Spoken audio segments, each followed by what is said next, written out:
श्री श्री 1008 गुरुशरण महाराज जी पंडोखर धाम पर मैं आज आया हूँ और बजरंगबली के आशीर्वाद से मैं न सिर्फ विधायक चुन करके आया हूँ बल्कि मेरे केंद्रीय नेतृत्व के आशीर्वाद से और सभी जनता जनार्दन के आशीर्वाद से, स्वर्गीय पिताजी के आशीर्वाद से मुझे सदन में विपक्ष का उपनेता प्रतिपक्ष का सम्मान और दायित्व भी मिला है। मैं इसका श्रेय हमारे पंडोखर महाराज को प्रथम रूप से देना चाहूँगा, उनके चरणों में जीत अर्पित करते हुए। और मैं ये कहना चाहूँगा, आज से कुछ माह पहले मैं यहाँ पहली बार आया था अपने जीवन काल में और बिन बुलाया आया था। मैं तो हमारे नेता सज्जन सिंह वर्मा जी आ रहे थे तो उनके साथ सिर्फ बैठ के चला आया। मैंने कहा हमारे नेता के प्रोटोकॉल में, और यहाँ पे मैंने कहा धाम पे आशीर्वाद ले लूँगा। अचानक से मेरे से जुड़े हुए एक छोटे भाई ने अर्जी लगाई और उस पर्चे में लिख करके आया कि मैं आने वाले चुनाव में न सिर्फ टिकट मिलेगी, चुनाव जीतूंगा भी और विधायक भी बनकर आऊंगा। और महाराज जी ने यह भी कहा कि आने वाली सरकार में मैं स्थापित होऊंगा। तब मुझे शायद वो बात समझ नहीं आई कि महाराज जी ने जो भविष्यवाणी करी थी वो क्या देख करके की थी। लेकिन आज जब मैं आया हूँ तो मुझे वो एक एक शब्द सा अक्षर याद है और मैं समझता हूँ कि जो मेरे लिए भविष्यवाणी की गई थी पंडोखर महाराज द्वारा, वो सा अक्षर बिल्कुल सही हुई है। मैं नियम से सारे मैंने अमावस्या करी, हर अमावस्या पे मैं लगातार आया और 5 अमावस्या भी मैंने पूरी करी।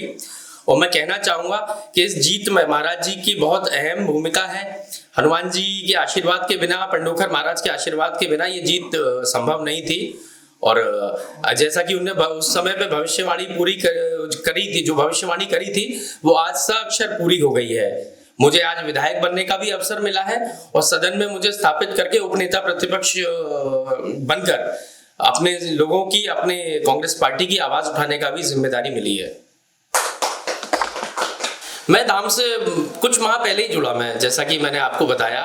और मेरा धाम पे भी मैं तो समझता हूँ कि साक्षात हनुमान जी महाराज ने बुलाया था मुझे। मेरा धाम आने का कभी कोई ऐसा, मैं तो टीवी पे यूट्यूब पे देखा करता था, लेकिन कभी भी ऐसा आने का कोई प्लान नहीं था। अब कुछ लोग, ये भी मैंने देखा मीडिया के कुछ लोगों ने इंटरव्यू इस तरीके का चलाया कि पंडोखर महाराज की फलानी भविष्यवाणी सही नहीं हुई। तो मैं एक चीज कहना चाहता हूं, जैसे हम कभी किसी डॉक्टर के यहाँ उपचार कराने जाते हैं, इलाज के लिए जाते हैं, डॉक्टर आपको पर्चा लिख के दे देते हैं। पर्चे पे लिखा जाता है कि यह दवाई नियमित रूप से 5 दिन तक इतनी बार, इतने बजे, खाने के पहले, खाने के बाद, दूध के साथ, पानी के साथ खानी है, तो आपकी बीमारी का उपचार हो जाएगा।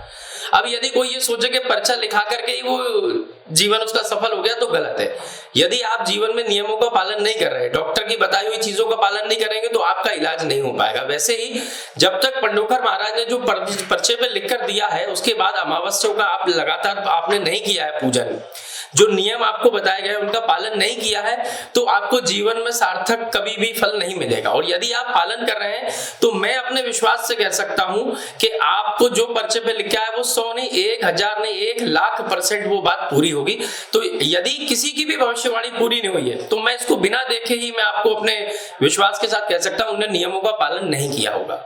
एक खास सवाल था कि आप पंडोखर धाम को लेकर युवाओं को क्या बताना चाहते हैं कि पंडोखर धाम आने से क्या होगा, उनको क्या संदेश देना चाहते हैं आप सिर्फ युवा को श्रेणी में क्यों जोड़ रहे हो? मैं तो सब बुजुर्गों को भी, सभी लोगों को, क्योंकि देखिए महाराज जो होते हैं उनका आशीर्वाद सबके लिए एक समान होता है। कोई पार्टी के लिए नहीं होता, कोई बड़े या छोटे के लिए नहीं होता, कोई जो स्वस्थ है या कोई बीमार है, सबके लिए महाराज का एक आशीर्वाद, हनुमान जी का एक जो कृपा होती है सब पे एक बराबर होती है।